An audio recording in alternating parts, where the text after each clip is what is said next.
दिशा की बैठक के दौरान जब मछली शहर की विधायक रागिनी सोनकर ने बुनियादी स्वास्थ्य सुविधाओं के बारे में सीएमओ से जानकारी मांगी तो सीएमओ ने किसी भी सवाल का जवाब नहीं दे पाई। यह बातें विधायक रागिनी सोनकर ने मीडिया से बातचीत करने के दौरान कहा कि पिछले दिनों मैंने जिला अस्पताल का औचक निरीक्षण किया था, जहां पर भारी खामियां मिली थी। मरीजों को पर्ची से हाथ से लिखी जा रही थी। वह दवा काउंटर पर मौजूद दवाओं व स्टोर में रखी गई दवाओं में विभिन्नता पाया गया था।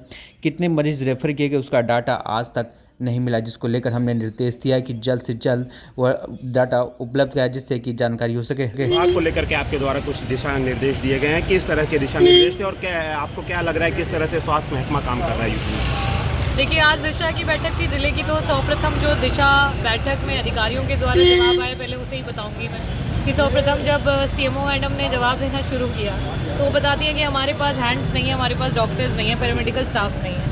तो उसमें सबसे पहला सवाल ये होता है कि जब मेडिकल ऑफिसर्स की वैकेंसी आई हुई है, जिसको ऑलमोस्ट 6 महीने हो चुके हैं, उसके बाद भी उन पदों पे क्यों नहीं उनको भरा गया?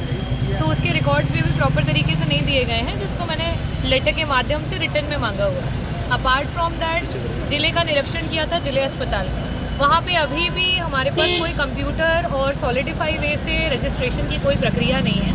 हाथों से लिखा जाता है, डॉक्टर्स अपने पेशेंट के मरीजों के नाम हाथ से लिख रहे हैं, अटेंडेंस हाथ से लग रहे हैं। कहीं पे भी ऐसी कोई भी चीज़ नहीं है जो आपके रिकॉर्ड में है। मैंने पिछले सत्र के दौरान इनसे ये भी रिपोर्ट मांगी थी कि हमारे कितने मरीज़ हैं जो रेफ़र होते हैं और कितने हैं जिनको आप रेफ़र कर रहे हैं, उनके कारण क्या है। जब आपके पास पंजीकरण जो है वो हाथों से लिखा हुआ है तो रेफ़र तो आप कभी बता ही नहीं सकते हैं। तो इन्हीं सारी बातों को लेकर के उन्हें दिशा निर्देश दिए गए हैं कि ऑफिशियल तरीके से पंजीकरण हो, पेशेंट्स कितने रजिस्टर हो रहे हैं, रेफ़र हो रहे हैं, कौन कौन से डॉक्टर्स आ रहे हैं, किस विभाग के डॉक्टर्स हैं, उनके अटेंडेंसेस जो हैं वो भी ऑनलाइन लगाए जाए, ताकि हमें प्रॉपर तरीके से हम। और सबसे बड़ी जो गंभीर समस्या है वो इन्फेक्शियस और नॉन इन्फेक्शियस वार्ड के सेग्रीगेशन को लेकर के है। यहाँ मल्टी ड्रग रेजिस्टेंट ट्यूबरकुलोसिस के मरीज़ को नॉर्मल वार्डों में रखा जा रहा है, जिससे आने वाले समय में ये घातक बीमारी बहुत सारे लोगों को संक्रमित कर सकती है। तो इसके लिए भी ये पूछा गया कि ऐसा क्यों किया जा रहा है, और आगे आने वाले समय में जब तक आप नहीं पता कर सकते कि वो जिस भी बीमारी से मरीज़ आ रहा है वो इन्फेक्शियस है कि नहीं है, तो उसके लिए एक अलग से क्वारंटीन रूम बनाना जो है